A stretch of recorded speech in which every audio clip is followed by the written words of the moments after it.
By candlelight, Switzerland mourns the victims of a devastating fire, which officials say killed dozens and injured more than 100. It began as a joyful New Year celebration that became a deadly inferno inside this crowded bar in the Swiss Alps. It was really a free-for-all, every man for himself, the survivor says. We all saw really horrible things that no one should ever have to see, said 17-year-old Laetitia Place.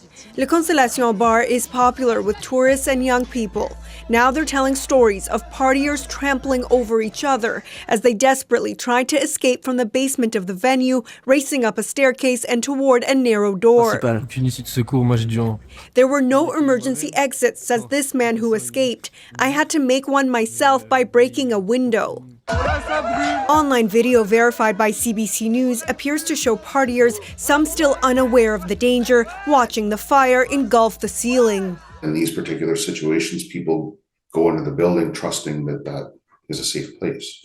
And they don't look for exits, they don't check smoke alarms, they don't know what's going on in the building. And that's what ultimately leads to a situation like this. Officials say it's still too early to confirm the cause of the fire and wouldn't comment on eyewitness reports that say sparklers in champagne bottles started it. There was so much smoke you couldn't see anything, he says. Half the people who were suffocating at the same time were young people. Authorities say they are focused on identifying the victims and returning the bodies to their families.